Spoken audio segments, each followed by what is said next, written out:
In this video, I'll discuss the stunningly complicated counterpoint in the opening chorus of J.S. Bach's BWV 77 Cantata, entitled Du sollt Gott, deinen Herren, lieben, or in English, Thou shalt love the Lord thy God. This is another astounding contrapuntal miracle that rivals the similar opening chorus of the BWV 80 Cantata that I discussed in an earlier video 3 years ago. In both instances, Bach pushes the limit of what can be accomplished contrapuntally with a single Lutheran chorale melody. As I astonish you with this 3.5-minute tour de force, keep in mind this anecdote regarding Bach's almost supernatural contrapuntal prowess, told by his son Carl Philipp Emanuel. When he listened to a rich and many-voiced fugue, he could soon say after the first entries of the subjects what contrapuntal devices it would be possible to apply, and which of them the composer by rights ought to apply, and on such occasions, when I was standing next to him, he would joyfully nudge me when his expectations were fulfilled. The text of the BWV 77 chorus comes from the biblical story in which a lawyer asks Jesus which of the commandments is the most important, and he replies that you should love God and love your neighbor, after which he also states that all the laws and the prophets hang on these two greatest commandments. In this chorus, Bach depicts this idea brilliantly by basing its entire complex structure on the melody of the Lutheran hymn Dies sind die heiligen 10 Gebot, or These are the holy 10 commandments, although the text of this hymn, written by Martin Luther himself, does not appear in this chorus. Listen to an early version of this hymn from Johann Walter's 1524 Lutheran hymnal, and notice how much it sounds like plain chant, likely because it was actually borrowed from a much earlier 13th century German pilgrim song, In Gottes Namen fahren wir. Although many melodies could sound chant-like if sung in unison without harmonization, I'm particularly referring to the strange repeated notes that begin the melody, and the modal flattened 7th scale degree, only in this final phrase in most versions.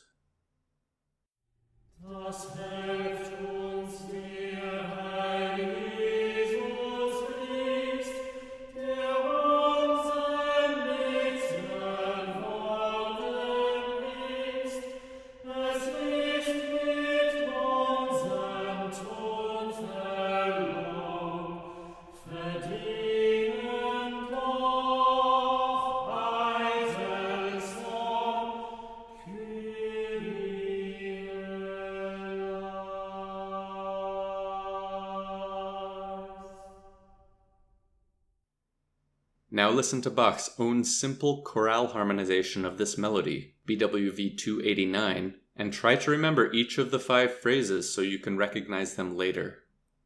Also notice how brilliantly he incorporates the modal mixolydian flattened 7th scale degree of this 5th phrase into the standard tonal language that his own chorale harmonizations, like this one, have since come to exemplify. And how, like many of his other chorales, this one ends on the dominant chord.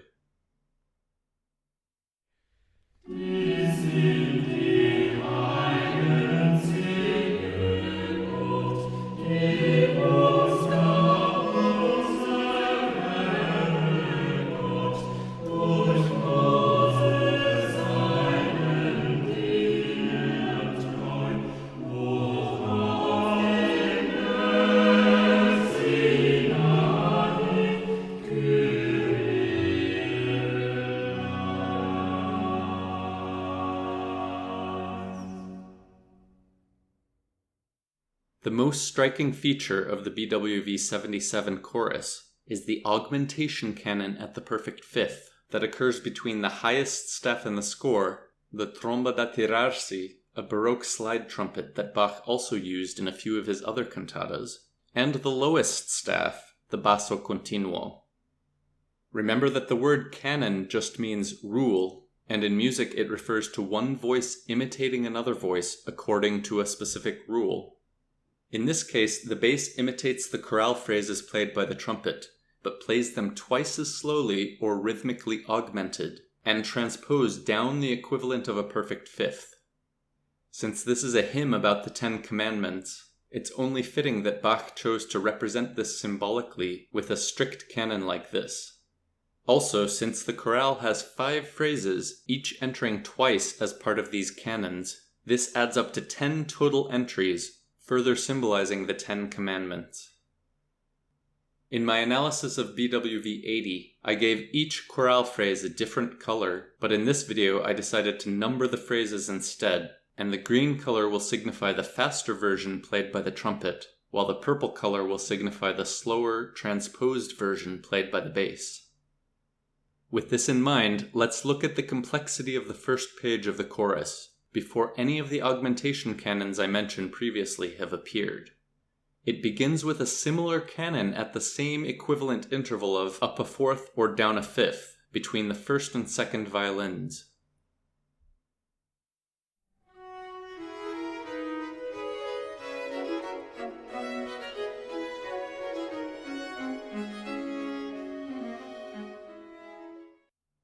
You may not have noticed that the first portion of this opening figure, that I will highlight orange from now on, is just the first phrase of the chorale melody played upside down and backward. To demonstrate this, here is the first phrase of the chorale. Here's what it looks like inverted, and here's what it looks like inverted and retrograde. Even though these remaining gray portions often occur in strict canonic imitation, they also more commonly occur as less strict counterpoint involving variants of just this distinctive rhythmic cell. You can see how ubiquitous it is on this first page alone.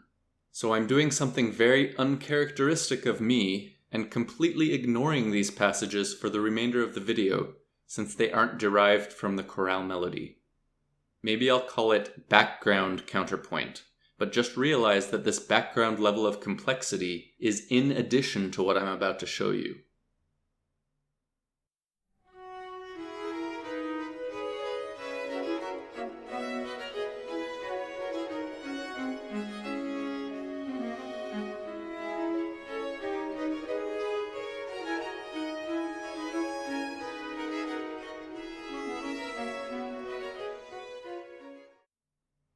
After this instrumental introduction, the first augmentation canon of chorale phrase number 1 enters in the trumpet and the basso continuo. If this isn't already complicated enough, the bass and tenor voices also simultaneously enter with the canon of the orange inverted and retrograde version we heard at the beginning, followed by a second canon between the sopranos and altos, and a third canon again between the tenors and basses. Although the orange subject is not an entirely rhythmically strict contrapuntal manipulation, its repeated notes are twice as fast as those of the trumpet, resulting in 3 different speeds being played simultaneously. Now listen to this grandiose first canon.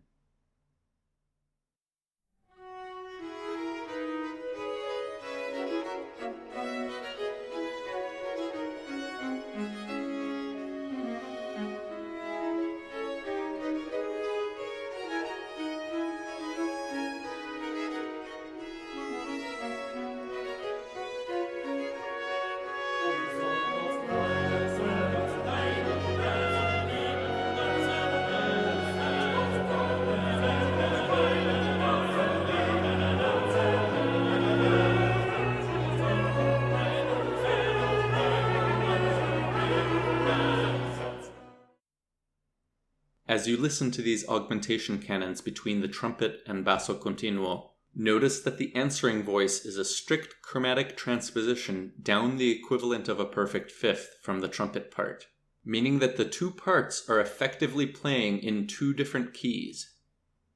This is different from the canons of the Goldberg variations, for example, where the answering voice is inflected so it remains in the same key.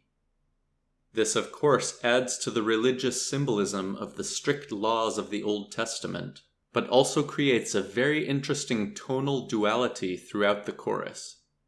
This is similar to the 5th movement of his BWV IV cantata, Christlagen Todesbanden, in which the text describes a war between life and death, and Bach depicts this musically as a war between different keys. First, the chorale melody enters in B minor, then E minor, and finally the rhythmically augmented cantus firmus version enters in F sharp minor. Es war ein wunderlicher Krieg, ein wunderlicher Krieg, es war ein wunderlicher Krieg, ein wunderlicher Krieg, es war ein wunderlicher Krieg, es war ein wunderlicher Krieg.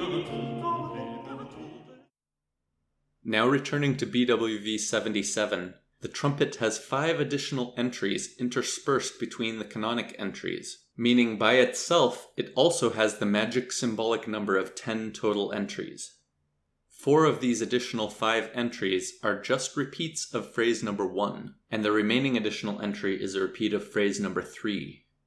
The first of these additional trumpet entries occurs right after the first canon we just heard. In this case, the repeated trumpet entry of the first phrase is added to the original instrumental ritornello that opened the movement. The augmentation canon of the second chorale phrase now appears, again combined with canons of the orange subject derived from the first phrase. The prolonged last note of the basso continuo is now combined with the additional trumpet repeat of phrase 1, and with a 4-part canon of the orange subject, now in a closer stretto than its original entries. In other words, now with each voice entering a quarter note's duration apart, instead of a half note's duration.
Recalling the CPE Bach quote from earlier, J.S. Bach likely immediately grasped the contrapuntal potential of this chorale melody.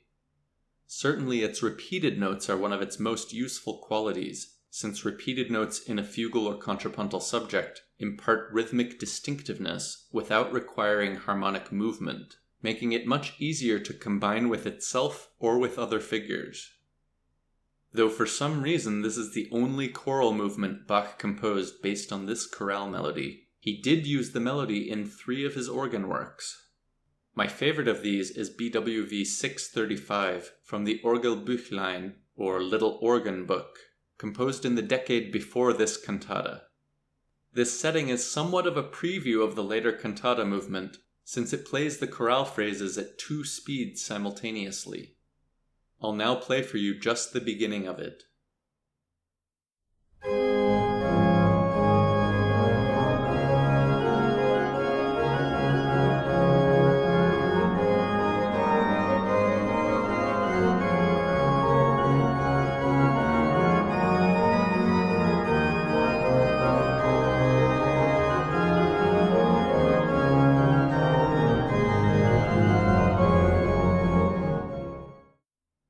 In the decade after the composition of the BWV 77 cantata, Bach again returned to this chorale melody in 2 of the pieces that make up his mighty Clavier-Übung III, also known as the German Organ Mass, his most extensive and masterful work for organ.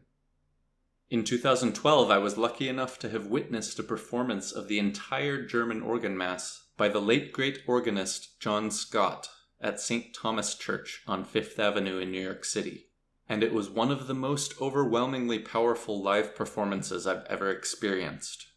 I remember being completely speechless at the end of the spectacular St. Anne fugue that ends the collection.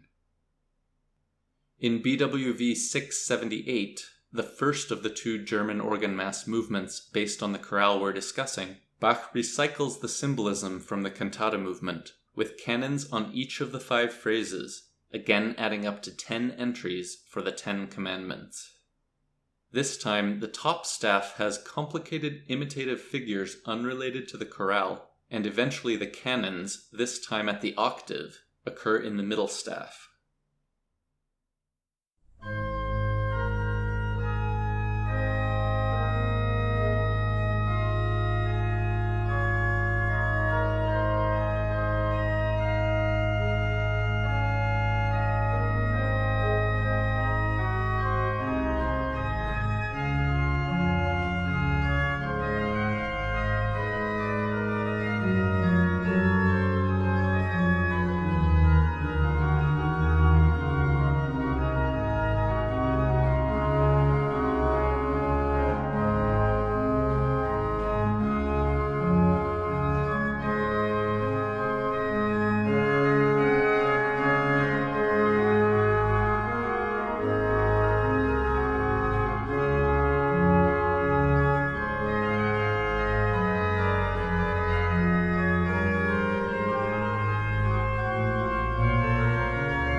The second piece, BWV 679, a gigue-like fuguetta, is a less contrapuntally complex setting.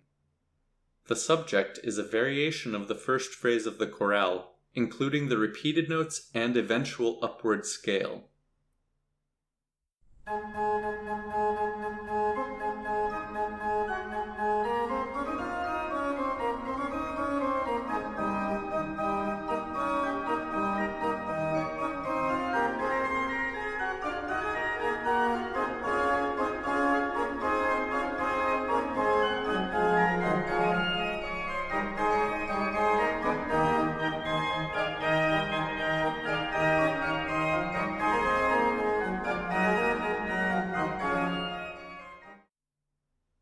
After this, the 4 voices each enter with the inversion of this subject, followed by 2 final entries of the upright subject to bring the total number of entries to, you can probably guess by now, 10. I'll let you listen to the rest of this on your own time. Now let's return to by far the most complex and masterful setting of this chorale melody, the BWV 77 chorus.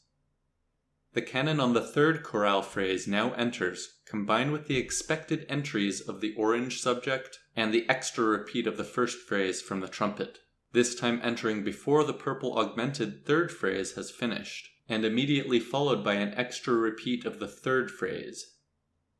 These 2 extra trumpet phrases are nearly inaudible in this recording, likely because of their lower register, but you should still try to imagine them in your head if you can't hear them. After this, the expected canon on the 4th phrase is introduced, amazingly, by a 4-part canon on a syncopated retrograde version of itself that I'm giving its own red color just for these 4 entries. This is followed by the last extra entry of the first phrase in the trumpet, combined with the omnipresent entries of the orange subject.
We've finally arrived at one of my favorite masterful endings in any of Bach's works that reminds me of the complex inner workings of a mechanical watch, in which each of the moving parts fits together perfectly. It also includes one of the most dramatic final pedal points I know of. This final canon that ends the movement is based on the strange Mixolydian fifth chorale phrase, with its lowered seventh scale degree and repeated notes at the end. As the augmented entry of the fifth phrase continues in the lowest staff, the trumpet now repeats the entire chorale, all 5 phrases with no interruption, while canons based on this new blue subject occur in the middle voices. As you can see, the new blue subject is derived from the 5th chorale phrase, if you include the last note of the 4th phrase and ignore the passing tones in this version. You might have noticed in the previous augmentation canons that the final note of each purple augmented phrase was elongated to create a pedal point. Just a reminder, a pedal point is a long note, usually in the lowest part, that remains constant while the harmonies in the other parts change. This final pedal point begins with the repeated notes, and the final note is elongated until the end of the movement. Unfortunately, in this recording, the basses pulsate on this final note, which to a purist like me at least mildly disrupts the integrity of the strict canonic imitation. The new blue subject now drops out in favor of the orange subject, with this one-time entry of an inverted but not retrograde version. Now in the final bars, the blue subject returns with one last 4-part canon. Remember what I said earlier about the confusing tonal duality of this movement? To me, this final pedal point sounds like a tonic pedal point, likely because the trumpet has been playing this final statement of the chorale in G major. However, the movement is actually in C major, and like the original chorale itself, it ends on the dominant. I will also play the beginning of the subsequent recitativo movement in C major, so you can hear that this final chord is actually the dominant. Notice when you listen to this last entry of the 5th chorale phrase in the trumpet, how strangely modal and Mixolydian it sounds, giving this passage an otherworldly quality. To me, it almost sounds like the much later composer Carl Nielsen, whose Mixolydian melodies are one of the hallmarks of his unique sound.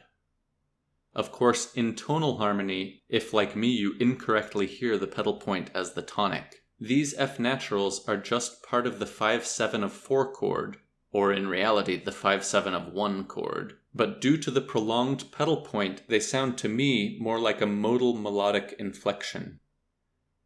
Now listen to this staggering final section, pun intended, and afterward I'll repeat the entire chorus from the beginning without interruption to end the video.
Es sein, Gott will das Herz vor sich alleine haben.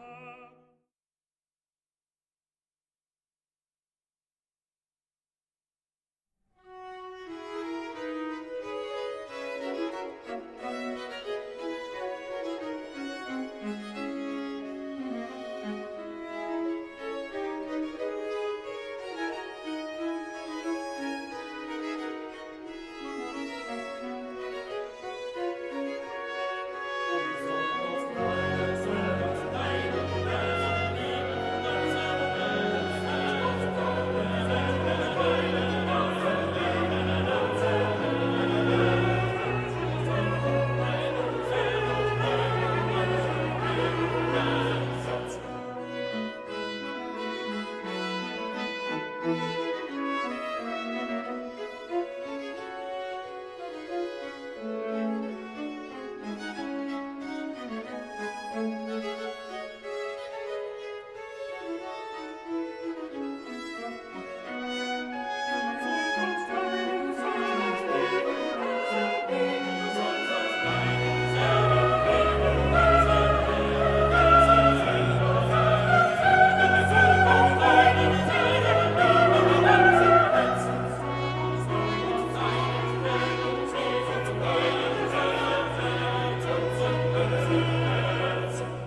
Gott sei